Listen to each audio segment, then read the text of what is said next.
Yeah. Wait for it. It's not done yet. Ding! And we're back. Hey guys, thanks for joining us at TFL Live. We have an interesting show for you with a lot of very interesting information about the Ford F-150 diesel. And that's going to be a big chunk of this. But we're going to start right off with some special news. Yeah, this is a truck show.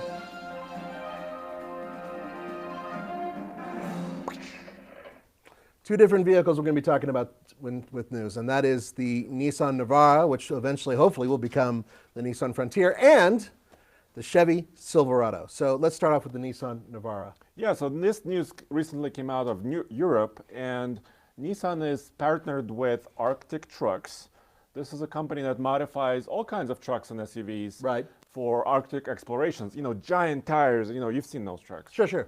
But they partnered on this, and hey, look, there's a snorkel. I don't know if that's a clean air receptacle for desert running. But yeah, there's a lot more to this truck than just its snorkel. You can see a lot of armor underneath, obviously suspension buildup, massive tires. Those things are huge. Yeah, so what they did is actually they lifted the suspension about 20 millimeters. Okay. We're talking European speak now. Yeah, that's you and Roman, not me.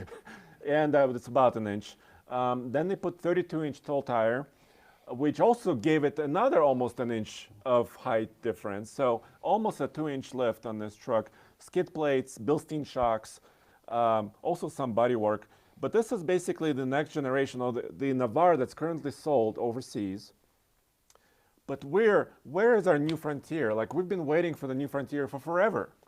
Guys, aside from us wanting you to prepare for sending us information about and questions about the Ford F-150 diesel, we want you to help us with this because it is a hell of a question.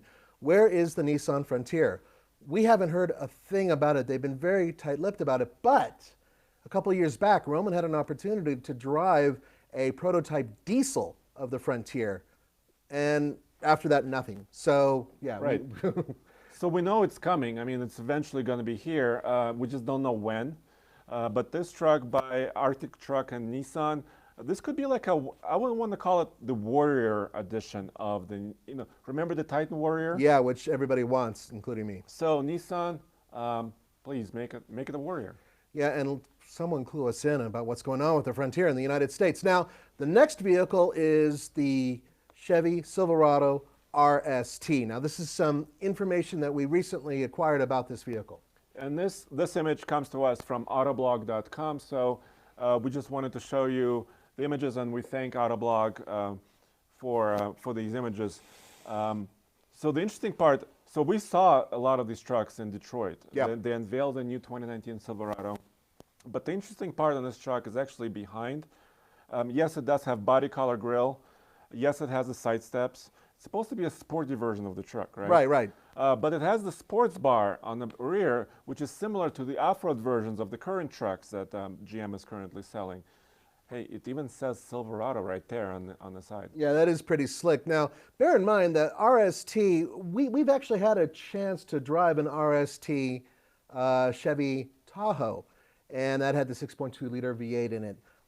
But we're hearing that there is something different coming along with the powertrain with this RST.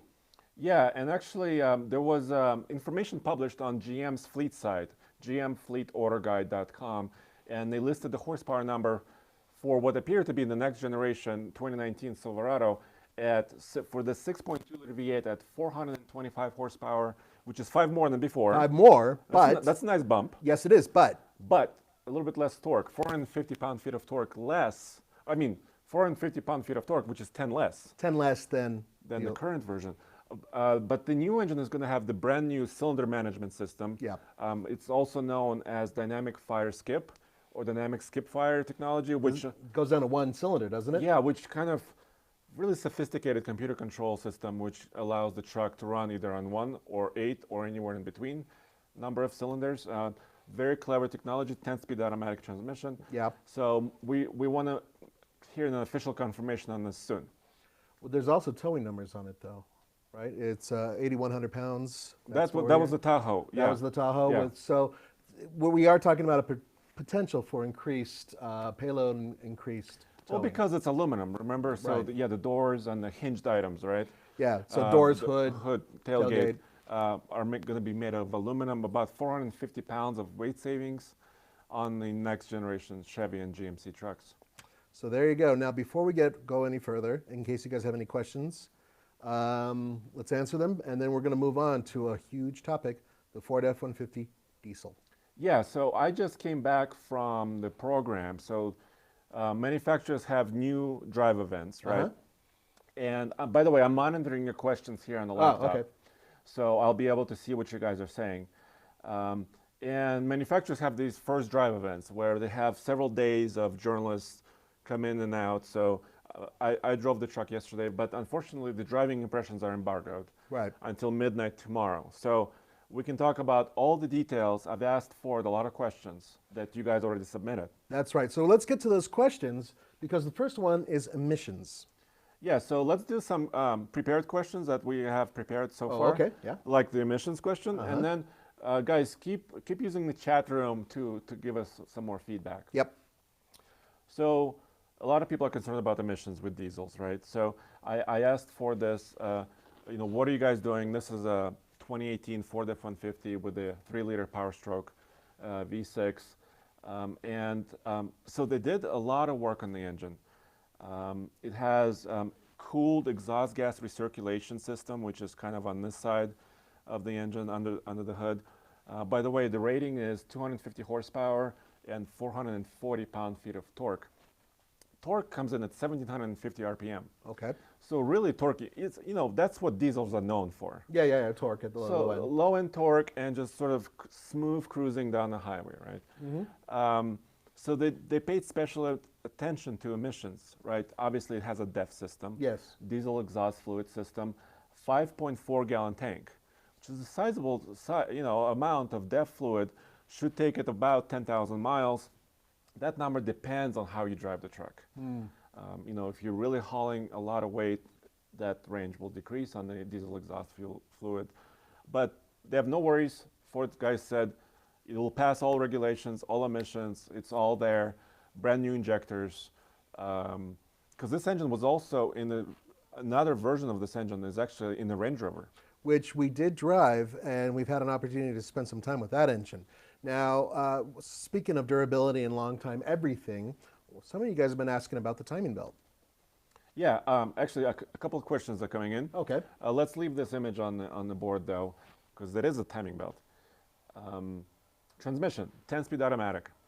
Made it to this diesel in the F-150. Also, there's a question about auto start stop. Yes, it's included. The truck has auto start stop. And the truck comes in several configurations. Let's just kind of give a overview. An overview. So extended cab, crew cab. This is an extended cab version. 2 bed lengths. So there's actually 3 bed lengths. No, 2 bed lengths. I'm sorry. So many numbers are in my head. That's okay. 5.5 foot bed and 6.5 foot bed. So if you get a short cab, you can get a slightly longer bed as well. Right. 2-wheel drive and 4-wheel drive. The fuel economy ratings are very different on the 2-wheel drive versus 4. Okay. 2-wheel drive truck is rated by the EPA now at 30 mpg on the highway. Booyah! I mean, that's the brass ring.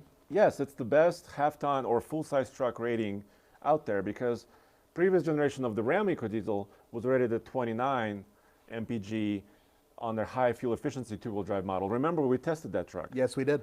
And then they had the Dieselgate emissions thing that they were going through with the government. Right. And then they changed their software, and now that truck is rated at 27 mpg. So 30 is a big number. Yep. But here's the big surprise: the 4-wheel drive truck highway number is 25. That's significantly lower. Yes, and I don't know exactly how EPA cycle works. It's basically a dyno. It's a laboratory that they do their testing in, and they do different cycles, highway speeds, but we need to test the truck. Yeah. And we're getting it. So we will be doing a lot more testing coming up in the next couple of weeks with the new diesel. We're going to put it on our highway loop, a gauntlet. Let's do everything. Every single thing we can humanly do with it. Absolutely. Yes. Let's jump it. Yes. Maybe Through a ring of fire. maybe not. Yeah, I want to do that. Uh, Can we get back to the timing belt real quick before we go to the next one? Because that is a question that several people have been asking about. Yeah, so the timing belt, people kind of saw this initially when the truck made its debut. And I asked the Ford engineers, what was the consideration for picking the timing belt? So several answers here. First of all, they were concerned about the noise levels of the truck, right? Because the new trucks need to be quiet. You know, there need to be, this is a premium engine. It adds about $4,000 to a price of a 2.7 liter EcoBoost. If you're Yep. looking at engine to engine, Yeah. and $2,400 on top of the 3.5 liter EcoBoost. So premium customers expect a lot from their trucks. And they need to be quiet, they need to be powerful, they need to be efficient, they need to be capable. So they're saying that the timing belt is a little bit quieter system than the chain system. Okay. The chain system needs to be lubricated. So according to Ford, it has to be bathed in oil. So it adds some complexity to the engine. So you would have to have a big cover here in the front with oil and Right, chains. that injected oil onto it. Yeah. Yeah, so it adds a little bit of complexity, and finally, this engine has existed previously in the Range Rover vehicles and other vehicles. So a lot of test miles behind this engine. That's what Ford is saying. Right. Finally, well, they rate it as a power stroke. So power stroke is a marketing term, right? But they have a certain level of standards that it has to meet. Right. To put this badge on the door, it has to meet certain standards. They're testing standards, et cetera, durability. And the replacement life cycle for the timing belt is 150,000 miles. It's actually not too bad. Yeah, I mean, previously, like on older vehicles, you're talking 50. about 100,000 miles maybe on the replacement cycle. So 150,000 is actually, in my mind, a fairly good number. Okay. So speaking of in your mind, what else do you have for us to answer? Well, there's a lot of questions coming in on live. Okay, so let's talk about some of those. So let's see. When is the hybrid coming? Well, the hybrid F-150 was announced, but I think we're still about a year or two away from that. Yeah, I would imagine they're going to want to give the diesel its fair time in the sun before they bring out the hybrid, because it'll compete with it, as far as I'm concerned. So it makes sense that they would probably wait a little while before doing it. So there's a question about the price. We kind of handled it. So actually, we're going to talk a little bit more about pricing coming up. Yep. There's another question that we prepared, had to do with fleet sales. Yeah, yeah. So, there's vehicles like the XL and the XLT, right? The base trims. Those are the base trims. Yeah. So Ford is doing something interesting there, and they're releasing the truck XL and XLT for fleet use only. So fleet dealerships, customers that buy a lot of trucks for their businesses. Right. Then for consumer side, they're unveiling it as a Lariat, as a King Ranch, or as a Platinum truck. There is no limited version of it, so three levels of truck for consumers. And some of the guys were concerned about that. They were saying, maybe I don't need a premium truck. What am I to do? Yep. So I asked this question to Ford. I was brave. I'm sure they had interesting answers. Well, they do a lot of market research, Yeah. obviously, and this is a premium engine. So I think what the answer is, they wanted to focus on the premium customer for the consumer, right? Their thinking is, those customers will be more accepting of a little bit of a premium on an engine if it has certain characteristics, which this engine does have, fuel efficiency and torque. Right. And so they haven't done that with any other engine, by the way. If you're looking at the V8, you can get it across the board. Sure. Any trim level, any configuration. Yeah, the Coyote. You can get a 3.5 EcoBoost in any configuration across the boards. So this is only something new that they're doing with the diesel. I think that a lot of the guys who are talking about the XL and the XLT trim are guys who are saying, look, I have a small business. I don't need that much capacity. It's good to have a diesel. I don't need a heavy-duty truck, so why not build an inexpensive version? I think that's kind of where they're coming from, right? Yeah. And so, in the future, we don't know what's going to happen. Maybe they will shift their strategy. Maybe, used market will have some of these trucks running around in about a year or two. So there are options out there for us, but that's the answer. Well, and that goes to our next pre-prepared question that you guys have been sending us, which is price. Price. A lot of you guys were saying that the prices on all trucks are getting high, and Yeah. it's true. But actually, prices on everything is getting high. But let's focus on the diesel, okay? So the most expensive truck that's at the program right now, at the drive program, was a King Ranch 4x4 crew cab with every option, very similar to this truck at $72,300. Damn. 72,000. 72,000. And I asked Ford this question. I said, you know, there's a lot of concern that trucks are getting more expensive. And what the answer I got was the range of price is not shifting forward, it's being expanded. So the base price, that's what Ford is saying. The base price on the truck with a gas engine stays the same. Right. It's about $30,000. It's just that the high end keeps growing and growing and growing as we move along. So when you're looking at these prices, and that's what, you know, the Ford's position on this, the top end, we haven't reached the top apparently, because people are willing to pay for this. Because if people are not willing to pay, they wouldn't be charging. Then they wouldn't be charging. They wouldn't that be much. charging this much money. Yeah, yeah. So, plus $2,400 when you're paying $72,000 for a truck, and the $2,400 option for the diesel engine, that doesn't sound like a lot anymore. Yeah, so, you know, there's of course that question of price per truck. And what happened to work trucks? What happened to the trucks that you need? Exactly. Older trucks? Older trucks. I think that part of the logic behind this, and this is just a guess on my behalf, but I think part of the logic is heavy duty trucks do have a relatively low base price if you were going to get a diesel, right? And that's probably where their head is right now. However, I don't necessarily agree with that. I think that they should be an inexpensive half-ton truck. Maybe when we get the Ford Ranger, eventually they'll put a little diesel in that and they'll have an inexpensive version of that. And perhaps we can use that for, you know, guys who have small companies and they need an inexpensive yet flexible vehicle.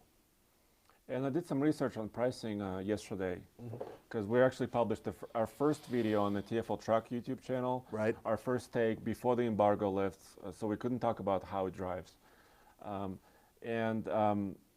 AAA has, you know, fuel average pricing across the country, right? And the EcoBoost version of the engine recommends premium fuel for best performance. And we always use premium fuels because we're tow with them, we do acceleration runs, and we want best performance from every truck we test. Yeah. And the average price of the premium 91 octane fuel, or the premium, whatever the premium grade is in each state, was about like $3.28. Okay. And the diesel fuel was actually 25 cents lower. So if you look at that from that perspective, because of better fuel efficiency ratings on this engine, and because the fuel is a little bit cheaper than the premium fuels, you could recoup your money. I did the calculation, in about 2 years or 30,000 miles, you can get that $2,400, basically recoup it. That's right. And in the meantime, what you're getting is a vehicle that tends to have better mileage, better range, and, well, in this particular case, can tow a lot. Speaking of range, only one fuel tank option. Oh. So the 26-gallon tank is the only option here, because there's also the DEF tank in there. That's right. You know, underneath the truck. But in the regular truck, you can also get the 36, like the Raptor, if you're getting a Raptor or if you're getting other engines. Which is crazy because the Raptor's price, one that is fairly loaded, comes in and around that same price as one of these diesels fully loaded. Yeah, for 72 grand. Some people also said, okay, $72,000, but I can buy a Super Duty for that. That's true. Absolutely right. That's true. You just have to decide, what do you want? Do you want more comfort, smaller truck? Do you want a bigger truck that tows 17, 18,000 pounds versus the rating on this truck is actually 11,400 pounds on the XL model. Right. The trucks we drove were all around 10,400 pounds. Still a great number for a half-ton truck. So payload numbers, that's where the Super Duty kind of differentiates itself from the half-ton, right? Right. 2,000 pounds on this truck is the payload. If you're getting a Super Duty, you can get, you know, 3,500 pounds for a 3/4 ton, or 7,000 pounds for a dually, right? So, It just depends on what you want, but the prices are getting very similar, right? Yeah, yeah, they're and you guys are absolutely right. And this is something we're trying to tackle, but it's as long as people are buying them, then why would they make them cheaper? I'm just trying to look through more comments here. Oh, there was a comment about discounts. So, MSRP is one thing, right? Right. So $72,000 or whatever it is. A lot of the trucks that we drove yesterday were between, I think the cheapest one was about 40, but most of them were around like 60 to $65,000 range because they're all crew cabs, Right, right. 4x4s. Luxury versions. But what about discounts? I mean, we don't usually comment on that because it varies. Yeah. But a lot of manufacturers discount heavily, or dealerships discount them heavily. Usually that's as needed. Yes. See, the thing is that pickup trucks right now the sales are on fire. The Ford F-150 is the best-selling vehicle in the United States. Ford has every reason to keep selling these things at price, at the very least. I don't really see Ford doing any major discounts anytime soon on the diesel. However, maybe the diesel, the sales that they get from that might displace some of the sales from the Coyote or the 2.7. It's entirely possible. So in that case, maybe, right? Yeah, and they're projecting about 5% of their total F-150 sales to be diesel, which is, I think it's doable. It may grow. I don't know if they will meet the 5% targets, but I think it's doable. All right. So is there any? Yeah, there are a few other questions. Okay, a few more questions here. Having to do with timing. By that I mean, this truck is launching in May, so dealerships should start receiving the F-150 diesel, in a couple weeks. May is just around the corner. Ooh, let's remind people when we're going to be doing the driving impressions too. Yeah, tomorrow at midnight. So on Friday morning, we'll have another video with driving impressions on the new diesel. And then in May, this truck launches. EcoDiesel 2018 Ram EcoDiesel is still on sale. This is the previous generation of the truck, not the new 19. Right. But those trucks are kind of winding down, right, as they're launching the new generation of their 2019 Rams. So it'll probably take several months where this truck will probably intersect with some EcoDiesel sales. Chevy doesn't have a light-duty diesel yet. Yet.